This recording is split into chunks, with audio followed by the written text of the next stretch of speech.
Welcome to this week's episode of the My Type of Type 1 podcast. I'm your host, Stone, and this week we are going to be talking about the change that I made from taking multiple daily injections to help with my insulin to using an insulin pump. It's a journey that happened a while ago, but you know what? I'm glad that I made the decision to change when I did. So I hope you enjoyed this week's episode.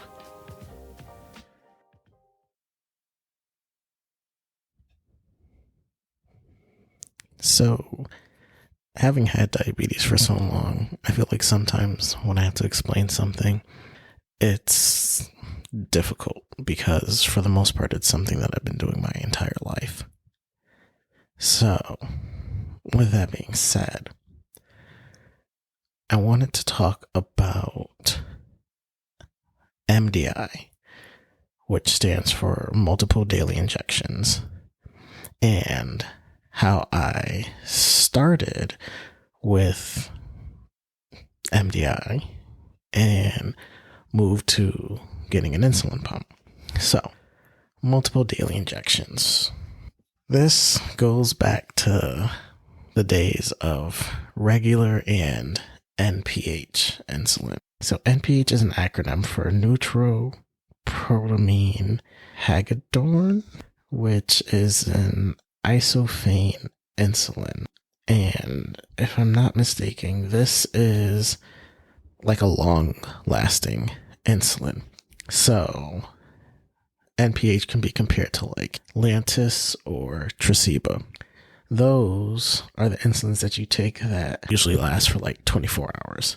NPH, I'm pretty sure it might have been a 12-hour one because I remember taking it in the morning and I remember taking it at night. I don't ever remember taking it for lunch. Yeah, I don't ever remember taking it for lunch. But definitely in the morning and then in the evening.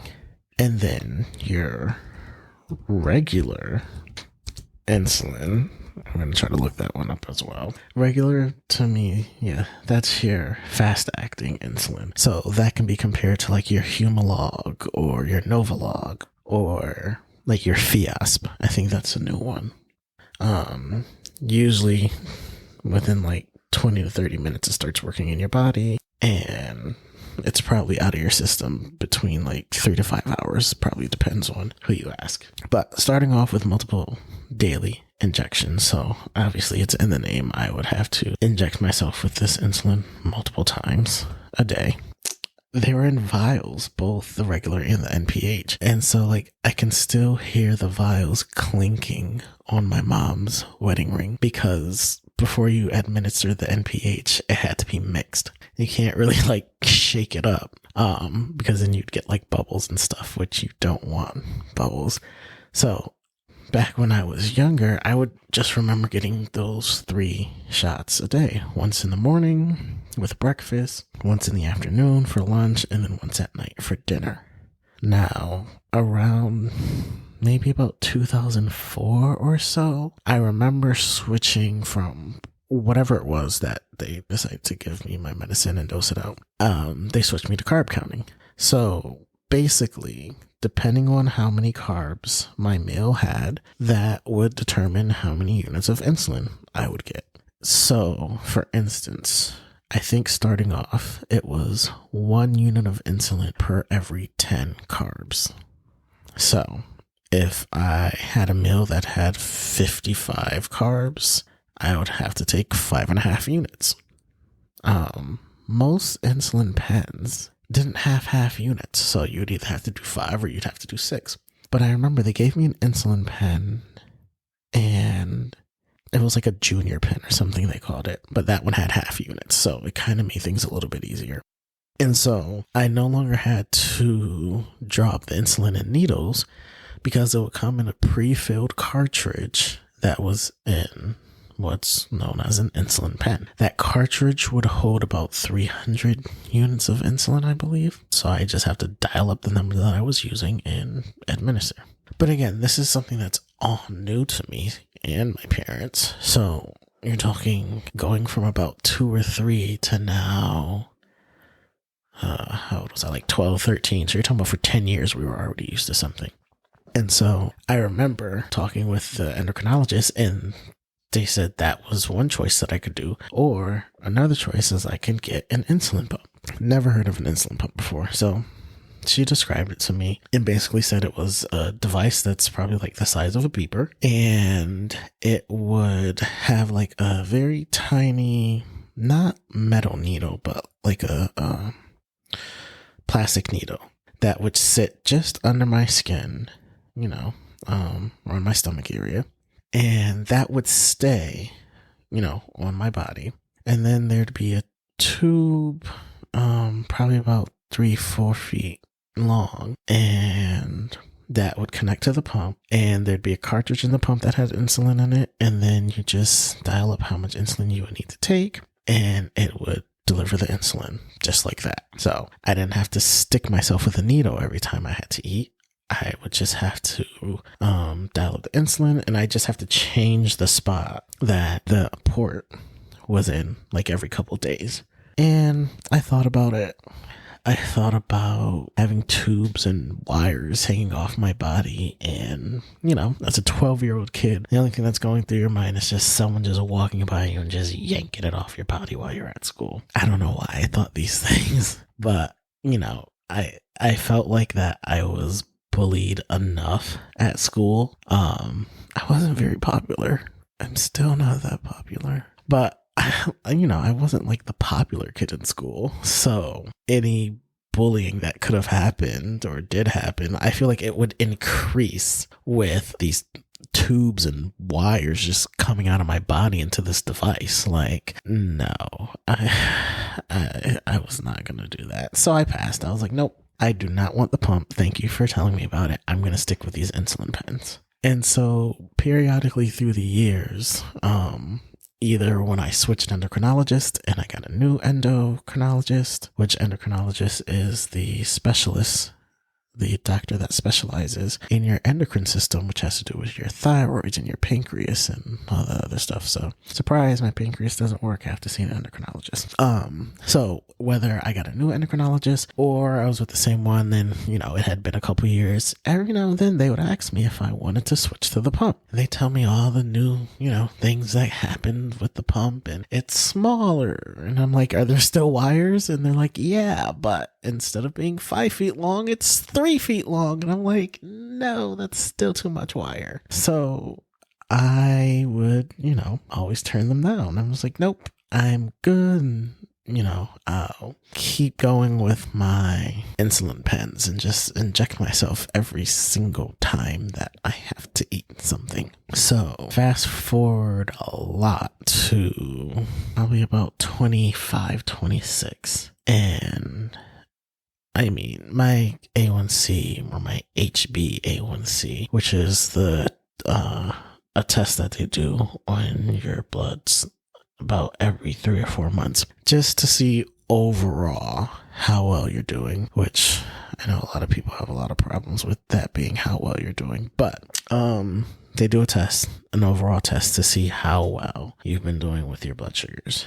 So it's measuring the glycated form of hemoglobin to contain the 3 months average of blood sugar. Basically, it's a test to chemically see how much sugar has been in your blood over the past 3 or 4 months. And from that, they usually can tell you, they say they can tell you how well you're doing, because they can average and say, oh, well, your sugars have been, an average of this, and we need it to be either higher or lower. So higher on the scale that your A1C is, quote unquote, the worse you kind of are. And so like here in the US, they range it between like, 1, 2, 3, 4, 5, 6, 7, up to like, I think maybe 14 or 15. I've heard that be part of the measurement. And so for someone who's like non-diabetic, just your regular normal person, I think theirs is usually between like 2 and 4.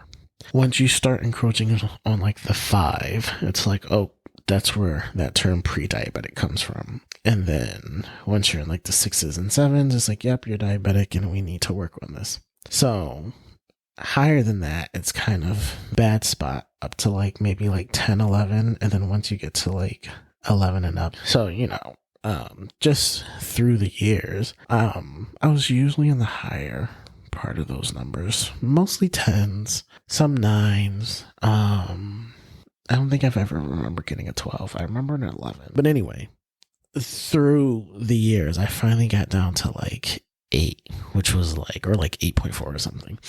And to me, that was like, oh my gosh, you've got to be kidding me. Because I've never seen anything under 9, like my entire childhood. So I'm finally getting like my A1C lower. And like I said, I was like in the mid 8s. And so I had a doctor, an endocrinologist, and he's going to be the topic of another podcast. However, he had an APRN, and I've had 2 APRNs that I've dealt with as far as with my diabetes, and both of them were phenomenal. This one, the second one that I had, the most recent, was amazing. Well, actually, I've had 3, and I think the one I have now is technically an APRN, and she's awesome. So the second one that I had, very, very good, very, very good, very knowledgeable. And so she was like, you're doing so well, your A1C's dropping. Have you considered the pump? And I was like, no, not really. I'm good with what I'm doing. It's obviously working. My A1C's going down. Woohoo, go me. And she was just kind of like, okay. She's like, well, there's a lot of new technology coming out with the pump, and I really think this is going to help lower your A1C even more and give you better control. And so she told me about a new update that was coming out that would sync the insulin pump with CGM data, and CGM standing for continuous glucose monitoring. And so I haven't really heard about a CGM around this time, but whatever it was, it piqued my interest. And so she had gave me some info to look at, and I was like, you know what, why not? I'll take a look. And so I read the information about the pump, and it was talking about how it would have the integration with the sensor. And so it was the Tandem T-Slim X2 insulin pump that it was.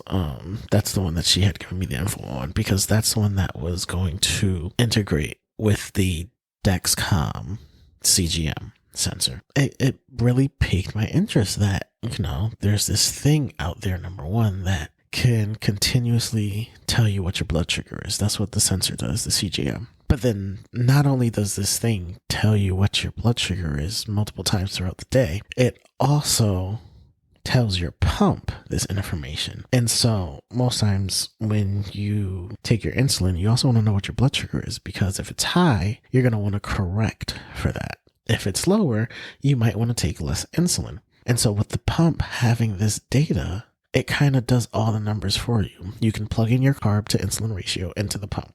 So it literally makes things easy. If your blood sugar is on the higher side, it'll know, okay, you want your sugars to be around 100. If it's 250, you're going to need X amount extra. Oh, look, you just told me you're also eating 86 carbs with a carb ratio of, 1 to 7 for people who don't do math very quickly. Instead of trying to calculate all of that, it does it for you. And boom, it tells you this is how much insulin you should be taking right now. I'm just like, wow, that piqued my interest even more with the pump, because before I would still have to do all those calculations and then input them into the pump manually. Now you're telling me that this thing is just going to automatically do it itself? Heck yeah. So I went for it. And I love it. I love my pump. I really do. It makes things so much easier. Like I said, I have the Tandem T-Slim X2. All my info is programmed into it as far as what my goal sugar is, what my carb to insulin ratio is, even as far as I'm not on 2 medicines anymore for my diabetes. Because before I was on 2, I was on a fast acting and I was on a slow acting. Well, now, because I'm wearing this pump, I don't need a slow acting insulin anymore. I'm just on the fast acting. And so the pump continuously administers insulin to my body 24/7 all the time. I just have to make sure it's charged and it has a rechargeable battery. And so, yes, this thing is attached to my body, but it's not literally 24/7. I can take it off. So very seldom will I take it off. But for instance, I don't wear it in the shower. It is waterproof, but I don't wear it when I shower. I take it off. And that's usually when I charge it too. Because like I said, it has a rechargeable battery. So I usually charge it when I'm in the shower. If I go swimming, I can take it off. So I'm not wearing it in the pool. I'm not going to go swimming with it. So if I ever have to detach from it, I usually try not to do it for more than 2 hours. And if I do, I try to make sure I manually take some insulin so that I don't have to worry about anything to kind of balance it out. I think that honestly, it was the integration with the sensor that actually helped push my mind to forget about, any other fears that I had, like all the extra tubing, like literally the tubing it's in my pants. Like you don't see it. Or if you do, you don't see all of it. There's like a small amount that I keep hanging out just because, when I have to pull the pump up to my body to type something in, I have the length. But other than that, you don't really see it. But I'm glad I finally did it. I definitely had that feeling of why didn't I do this sooner kind of thing. But also, I don't think it would have had the same effect on me if I did do it sooner. Because if I did, then I wouldn't have had the sensor integration, with the pump. Maybe it would have worked. Maybe I would have loved it. Maybe I would have hated it. I don't know. But I feel like I made that switch at the right time for me, which, it's great because after doing that, within the next 4 or 5 months, whenever I had my next appointment after starting on the pump, my A1C dropped a full point. So you're talking, I went from like an 8.4 to a 7.4. Like that has never happened. Ever since that, it's been dropping maybe about half a point or so every visit, and then it stays about the same. So like the last time I had it tested, I think it was like 6.5 or 6.7 or something, which to me, that's not bad because you're talking about someone who spent most of their childhood in the 9s and the 10s. And so me being in the 6s, that's amazing. The lowest I believe I got down to, I remember, is a 6.2. And like I said, it fluctuates, but not much. I want to say within the past 5 years, I've stayed in the 6s. And it's been between 6.2, 6.5, 6.4, 6.3. But I've stayed in the 6s. Like that, it blows my mind. I want tighter control because I want to get to 6 and maybe a little under. I don't know how attainable it is, but I want to do it. It's possible. I've never seen these numbers before, and it's amazing. The effects of this have been so much better than I could ever imagine. Sometimes I'm just like, what did I even do before I had the pump? Like sometimes I try to think of, I don't know, something that happened in the past, or like a trip we took, and I'm just like, oh wait, I didn't have my pump. Like what was I doing? Like trying to find somewhere to go take my insulin? Like it's so weird thinking of things like that now. But like I'm glad I got over that fear and tried something new. It's like I said, it's been like 5 years since I've had the pump. And the sensor as well. I know we're more talking about me going to the pump, but it's been like 5 years since I got the pump and the sensor at the same time. So it's been 5 years and it's been great. And I love it. If you want to get a pump, if you're thinking about getting a pump, try it. And nowadays they even have wireless ones, guys. Like if they would have told me that when I was younger, I might have done it. I don't remember when the wireless ones came out, and I don't remember being told about them. But if I was probably just, I don't know, too set in my ways to change it. But there's wireless ones too now. So if you really are worried about, all the tubing or tubeless ones, whatever you want to call it, they have them without it. But yeah, I'm going to need another episode to actually talk about me getting the pump and using it and having it and all that other stuff. But I will do another episode because I have to tell you about, getting my sensor. There's a whole story behind the sensor from when I was first introduced to it and barely knowing what it was to actually getting it now. And then just a whole other story of me having the pump. So stay tuned for another episode. Well, I hope you enjoyed this week's episode. Join me again next week for another episode as I go more into my life with type 1 diabetes. Remember that nothing that I say should be taken as medical advice, but simply what has benefited me. If you need to make any changes, please remember to always talk to your doctor. Also, please follow or like, subscribe, hit the plus button, whatever it is on your podcast player. And if at all possible, if you could please leave a rating, 5-star rating, and leave me a review, that would be great. You can follow the podcast on Facebook at My Type of Type 1 Podcast. You can follow the podcast on Twitter at My Type of Type 1. And it's the same on Instagram, My Type of Type 1. Or you could follow me personally on Instagram at stone_T1D_dad. And you could also check out my website, mytypeoftype1podcast.com. You can listen to the podcast there, check for any updates, either there or on either of the Instagram pages. Thank you, and see you next week.